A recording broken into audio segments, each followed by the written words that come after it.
नमस्कार श्रोते हो, दीपक रेगे कथाकथन चॅनलवर तुम्हा सगळ्यांचं मनापासून स्वागत. श्रोते हो, तुम्ही ऐकतोय अभय बापट यांची सायलेन्स प्लीज ही कादंबरी आणि आज भाग 9. प्रांजल निघून गेल्यानंतर सौम्या आतमध्ये आली. सौम्या, आमच्यात झालेल्या चर्चेच्या नोट्स तू घेतल्यास ना? शब्दनशब्द सौम्या म्हणाली, पण तिच्या आवाजात काळजीची छाटा होती. पाणिनीच्या हातावर हात ठेवून तिने विचारलं, तुम्ही सर्वार्थानं तिच्यावरच अवलंबून आहात का? मला तर ती मूर्ख वाटते. म्हणजे ज्याच्या प्रेमात ती पडली आहे त्याच्यासाठी वेडी झाल्यासारखी वाटते. त्याला धोका आहे असं तिला ज्या क्षणी वाटेल त्या क्षणी ती तुम्हालासुद्धा धोका द्यायला मागे पुढे पाहणार नाही. पाणिनी खुर्चीतनं उठून उभा राहिला आणि विचारात पडून फेऱ्या मारायला लागला. सर प्लीज, तुम्ही आत्तापर्यंत ज्या केसेस हाताळल्यात त्या केसेस वेगळ्या होत्या. तुमचं अशील निरपराध असायचं. हे प्रकरण वेगळं आहे. इथे तुमच्या अशिलानं खून केला असायची शक्यता खूप वाटते आहे. फक्त त्याला खुनासाठी उद्देश नव्हता. ही एकच लंगडी सबब तुमच्या उपयोगाची आहे. म्हणून काय झालं? म्हणजे त्यांच्या मदतीवर, त्यांच्या विश्वासावर का अवलंबून राहताय तुम्ही? तुला माहिती आहे सौम्या, एवढ्या प्रकरणात धोका स्वीकारला नाही मी असं एक तरी प्रकरण होतं का? माझी हीच पद्धत आहे आणि असं मला आवडतं. अहो, पण तुमच्या लक्षात येत नाही आहे का? चालता चालता पाणिनी थांबला. सौम्याच्या कमरेभोवती हात लपेटून म्हणाला, नको ना मला सुधारण्याचा प्रयत्न करूस. माझ्या यशाचं गुपित हेच आहे. धोका स्वीकारणं, तातडीनं निर्णय घेणं, जलद हालचाली करणं आणि शत्रूच्या पुढे 4 हात उडी मारणं. पण त्यांनी तुम्हाला हे करताना पकडलं तर? सौम्या, क्रिकेटमध्ये हातात बॅट घेऊन उभं राहिल्यानंतर आपल्याला येणारा चेंडू अवघड येईल का सोपा याचा विचार करत बसाल ना तर दांडी उडेल. आपला हेतू षटकार मारायचा हवा, म्हणजे शरीर बरोबर तशा हालचाली करतं. सौम्या कसनुसा हसली आणि म्हणाली, बरं ठीक आहे, बोलण्यात तुम्ही ऐकणार आहात थोडंच. चल तर मग सौम्या, उडी मारायला तयार हो माझ्या बरोबरीनं. पाणिनी म्हणाला आणि दारावर टकटक झाली. कनकला आत घे आणि सुषुप्तीला फोन कर. तिला सांग उद्या 9:15 वाजता ऑफिसला ये. माझ्या माणसानं अहवाल दिला बरं का की मरुद्गण आणि दुर्वासची शेफाली आणि तिच्या वकिलाशी अनेक वेळा खूप प्रदीर्घ चर्चा झाली आहे. कनक आत येता येता म्हणाला. केव्हापासनं? ते पहिल्यांदा ऑफिसमध्ये भेटल्यापासून. ती प्रथम बाहेर पडली. 15 मिनिटांनी दुर्वास आणि मरुद्गण बाहेर गेले. तिच्या वकिलांची फर्म ज्या मजल्यावर आहे त्या मजल्यावर लिफ्ट न घेता ते दोघे 2 मजले चढून वर गेले आणि लिफ्टनी खाली आले. खाली एक सलून आहे. तिथे केस कापण्यात आणि फेशियल करण्यात त्यांनी मुद्दाम वेळ घालवला. नंतर दोघेजण वेगळे वेगळे बाहेर पडले. फार पद्धतशीरपणे प्लॅन केला होता त्यांनी. कनक आत आल्यावर सौम्या बाहेर गेली होती. ती परत आत आली आणि म्हणाली, सर, तुम्ही ज्याला उद्या ऑफिसात बोलवलं होतं ती व्यक्ती बरोबर वेळेत येणार आहे. धन्यवाद सौम्या, पाणिनी तिच्याकडे न बघता म्हणाला. कनक, याचा अर्थ मरुद्गण सरळ सरळ नाकारेल की त्यांनी रात्री 3 वाजता शेफालीला फोन केला होता. हर्षद चांगली साक्ष देईल का? मला वाटतंय तसं. तो स्पष्ट वक्ताय आणि त्याला नोंदी करून ठेवायची सवय आहे. अगदी सेकंदाच्या नोंदी त्याच्याकडे आहेत. मुख्य म्हणजे त्यांनी रात्रीच्या फोनबाबत नोंद करून ठेवलेली वेळ ही टेलिफोन कंपनीच्या रेकॉर्डशी जुळती आहे. तसं असेल तर मरुद्गणनं फोनबद्दल नाकारणंच तुला फायदेशीर आहे. म्हणजे तू त्याला खोटं ठरवू शकशील. खरं आहे, त्याला फोनबद्दल नाकारायला लावायच्या मोहात पाडायचं आणि नंतर हळूच त्याच्या तोंडावर टेलिफोन कंपनीचं रेकॉर्ड मारायचं. त्याला जोड म्हणून हर्षदची साक्ष काढायची. अजून काही सांगण्यासारखं? पाणिनी, दुर्वासबाबत तुझा कयास खरा ठरला बरं का. कोणता? तो डोळ्यांच्या डॉक्टराबाबत. तो गेला होता त्यांच्याकडे. गेला होता नाही, आत्ता ह्या क्षणी तो आहे डॉक्टरांच्याकडे. आत्ता या वेळेला? हां, सरकारी वकिलांनीच सांगितलं डॉक्टरकडे जा म्हणून त्याला. आणि डॉक्टरना त्यांनी हजर राहायला सांगितलं क्लिनिकमध्ये.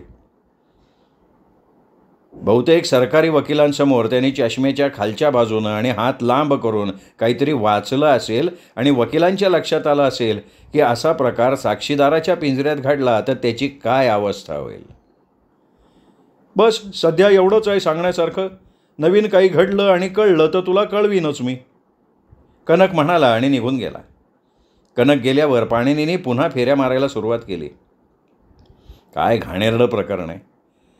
सगळे तुकडे एकमेकांशी जुळत आहेत, पण तरीही त्यातून काही अर्थ निघत नाही आहे. पाणिनी स्वतःशीच बोलला. दुसऱ्या दिवशी सुषुप्ती आली. तिला पाणिनीने विचारलं, तुझ्या मामासाठी मला जरा मदत करशील? दुनियेतली काहीही. क्षणार्धात सुषुप्तीनं उत्तर दिलं. पण मला जी मदत अपेक्षित आहे ती जरा नाजूक आहे किंवा अवघड आहे असं म्हटलीस तरी चालेल. म्हणजे कशी? म्हणजे तू पकडली गेलीस तर अडचणीत येऊ शकतेस. मग तुमचं काय? मी पकडले गेले तर तुम्ही सुद्धा अडचणीत याल. खूपच. मग पकडलं जायचंच नाही ना. हा विचार एकदम पटलाय मला. बोला, काय करूया? सुषुप्ती, तुझ्याशी कायद्याबद्दल बोलायचं आहे आणि मी यात नेमका कुठे बसतो हे तुला सांगायचं आहे. पाणिनी म्हणाला आणि तिने गोंधळून पाणिनीकडे बघितलं. सुषुप्ती, इतर लोक खुनाच्या प्रकरणाकडे पाहतात त्यापेक्षा वकील जरा वेगळ्या नजरेनं बघतात. त्यांच्या दृष्टीनं खुनाचं प्रकरण म्हणजे त्यांच्या अनेक खटल्यांपैकी एक असतं. ज्याचा खून झालेला असतो तो वकिलांच्या ओळखीचा नसतो. ज्याच्यावर आरोप असतो तो सुद्धा त्यांच्या ओळखीचा नसतो.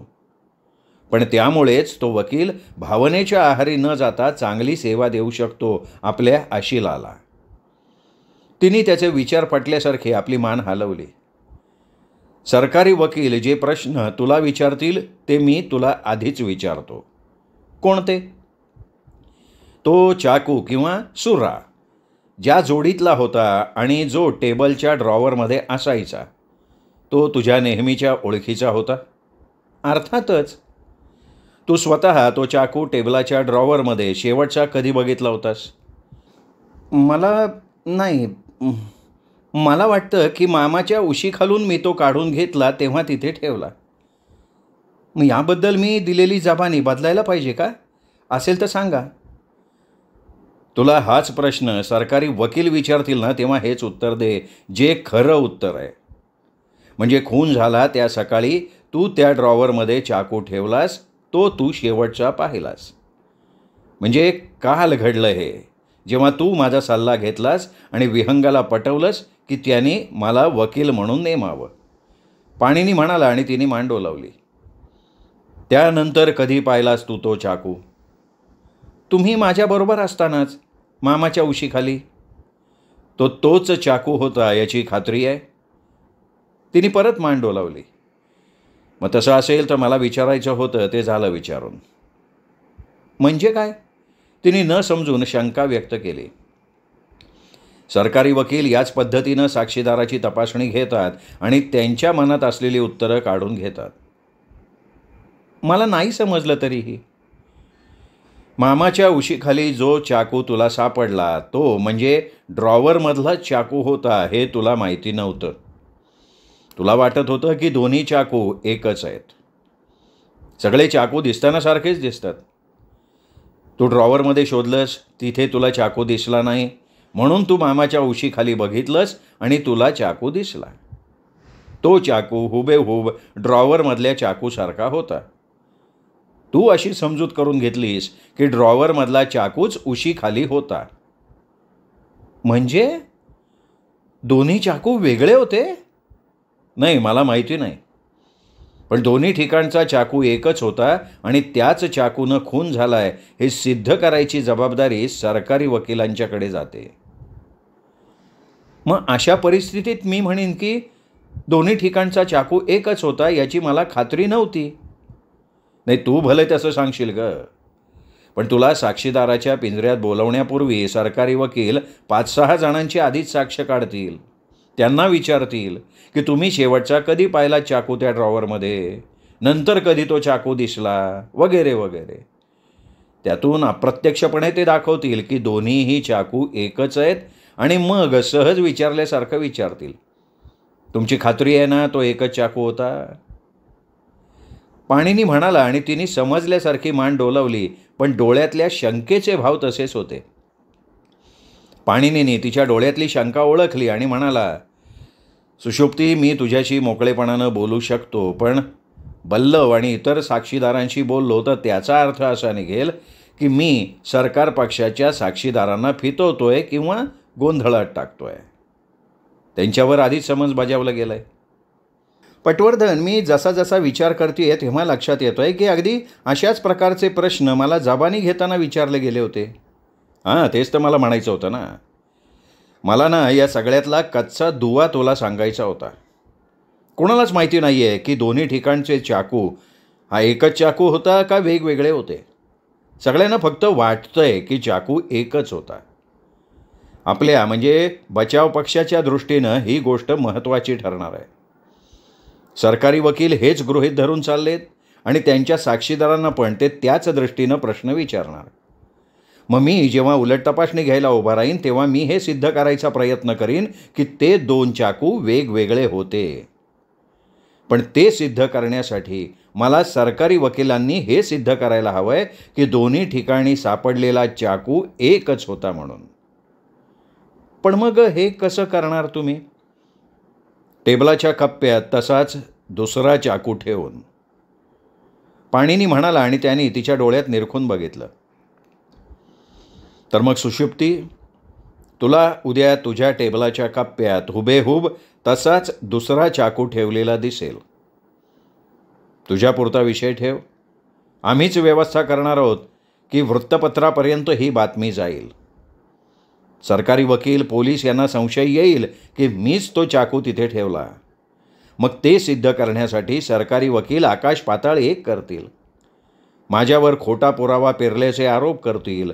माझ्याविरुद्ध बार असोसिएशनकडे तक्रार करतील. मला तेच हवं आहे की चाकू ओळखताना साक्षीदारानं तो सहजगत्या आणि फारसा विचार न करता ओळखला असं व्हायला नको आहे. तुझ्या लक्षात येतोय ना मला काय म्हणायचं आहे ते? सुषुप्तीनं मान डोलवली. सौम्यानं पाणिनीचं लक्ष वेधून त्याला सावध करायचा प्रयत्न केला. पाणिनीने सुषुप्तीच्या नकळत सौम्याला खूण करून सांगितलं की मी सावध आहे, काळजी करू नकोस. मग तिथे चाकू कोण ठेवणार आहे उद्या? सुषुप्तीनं विचारलं. कोण म्हणजे काय? तू? मी? तिने किंचाळून विचारलं. पाणिनी मानेनं हो म्हणाला. आणि तो चाकू सापडणार कोणाला? इन्स्पेक्टर होळकरला. पण समजा त्याच्या आधी दुसऱ्या कोणाला तो दिसला तर? सुषुप्तीनं काळजीनं शंका विचारली. त्याची दक्षता घेऊ ना आपण. मी सांगतो काय करते. तुझ्याकडे त्या ड्रॉवरची एकमेव किल्ली आहे. हो हो, अगदी बरोबर आहे. फक्त तुझ्याचकडं चावी आहे, बरोबर आहे? हो. आणि अजूनही आहे तुझ्याकडे? हो आहे.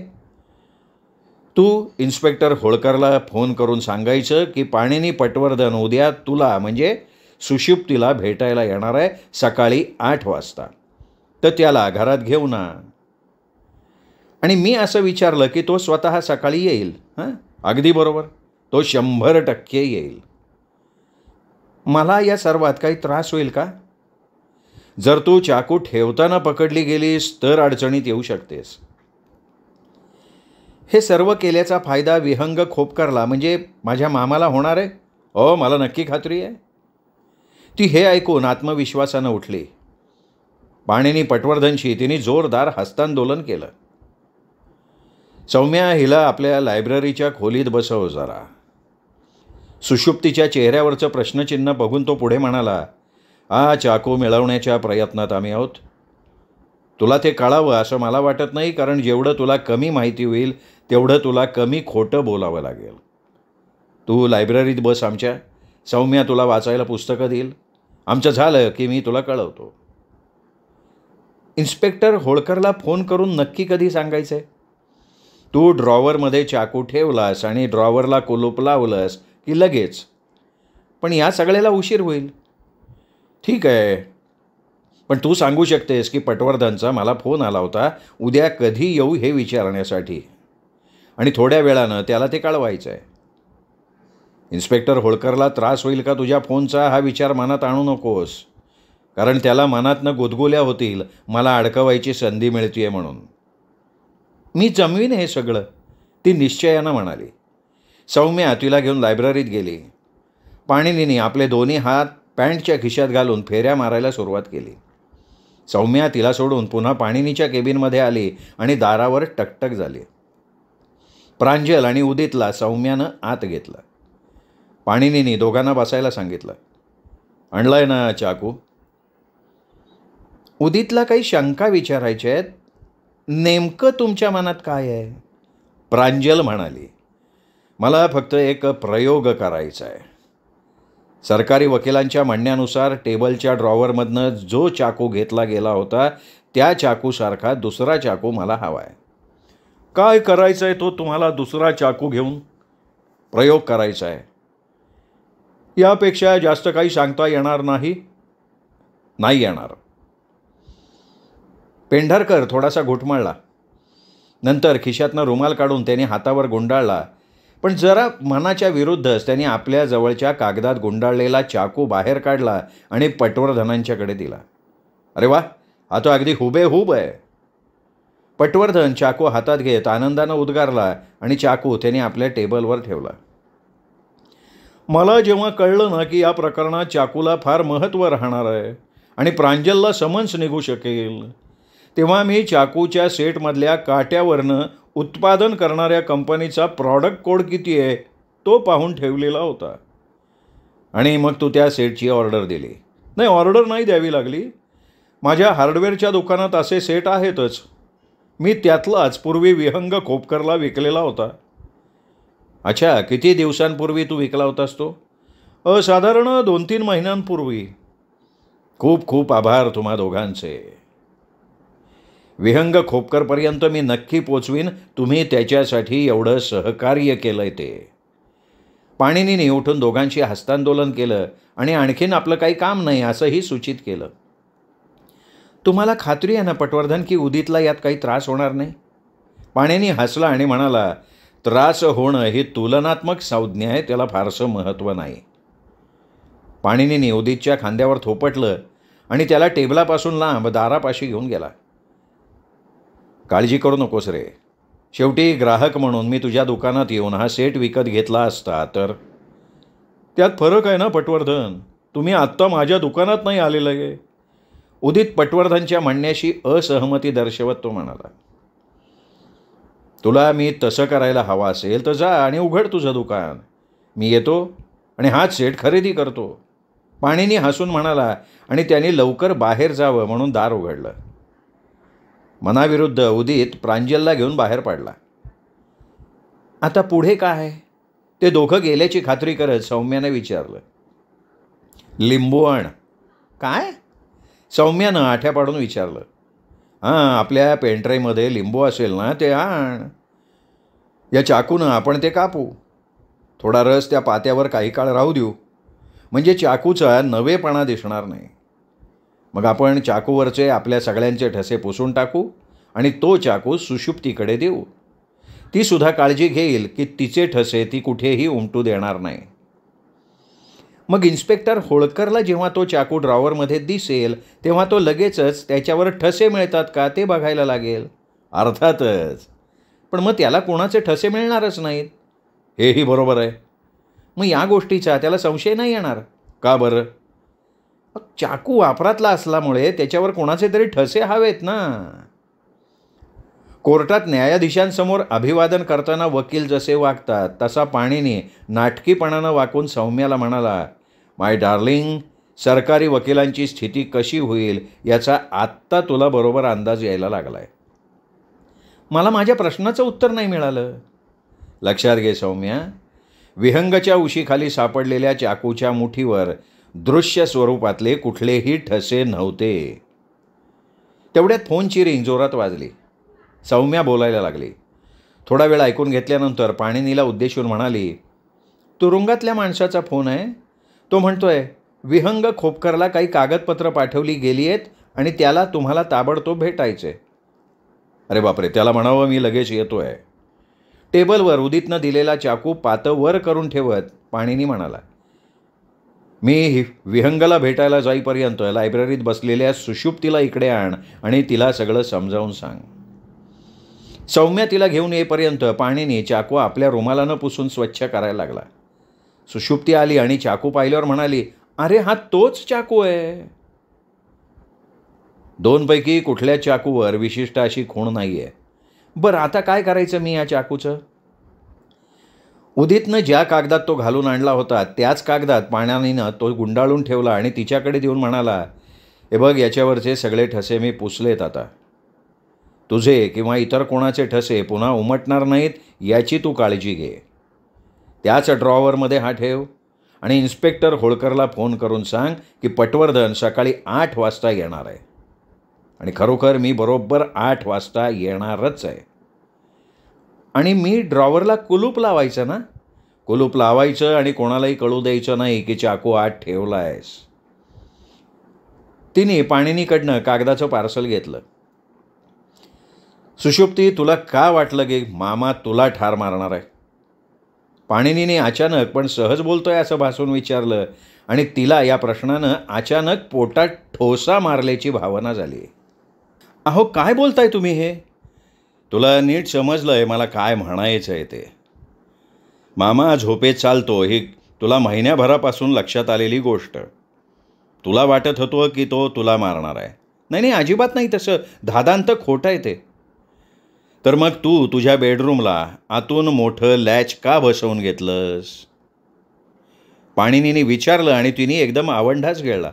सांग सांग, वेळ घालवू नकोस. मी ते हे बघ, तुझ्या खोलीला आधीच एक लॅच होतं. त्याची किल्ली तुझ्याशिवाय विहंगकडे पण होती. म्हणूनच तुला असं लॅच बसवून घ्यायचं होतं की ज्याची किल्ली विहंगकडे नसेल, फक्त तुझ्याकडे असेल. नाही नाही नाही, ती उद्गारली आणि एकदम खुर्चीत कोसळून रडायलाच लागली. रडून घे, हवं तेवढं रडून झालं की मग माझ्या प्रश्नाचं उत्तर दे, मी वाट बघतोय. तुम्हाला त्या लॅचबद्दल का माहिती हवी आहे एवढी? तिने डोळे पुसत पुसत विचारलं. कारण सरकारी वकिलांना अगदी असंच तुला विचारून धक्का द्यायचा आहे. ते तुझ्याकडे बोट करून हेच विचारणार आहेत की तुला सुद्धा मामाची भीती वाटत होती म्हणून तू लॅच बसवलंस का दाराला? मग तुला तिथे सुद्धा असाच अभिनय करावा लागेल, रडायचा, जसा तू आत्ता इथे मला करून दाखवलास. नाही, मी अभिनय नव्हते अहो करत. तू मामाला घाबरत होतीस असं त्या वकिलानं सिद्ध केलं की याचा अर्थ असा घेतला जाईल की तुझा मामा विहंग खोपकर हा जात्याच खुनी वृत्तीचा होता. मग या खटल्याचा निकाल काय लागेल ते वेगळं सांगायला नको.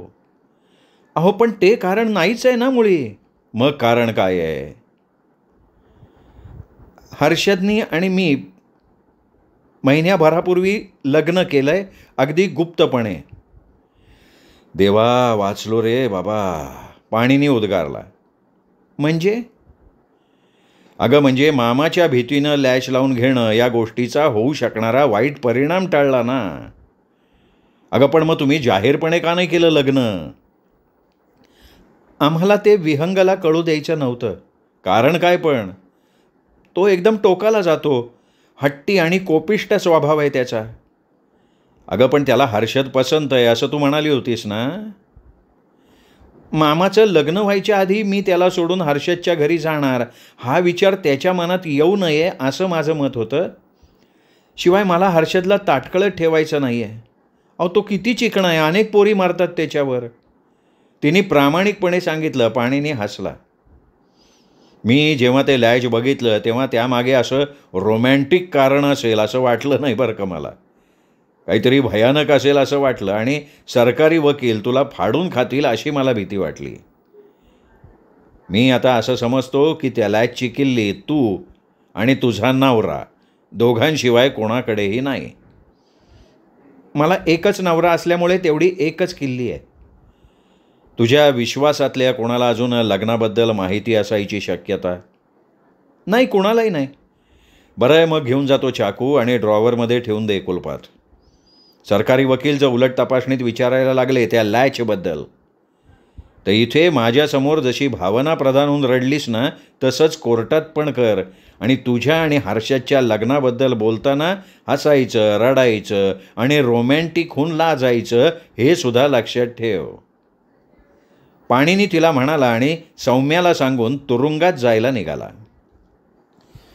श्रोते हो, हा होता 9वा भाग 10वा भाग उद्या. तोपर्यंत नमस्कार मित्र.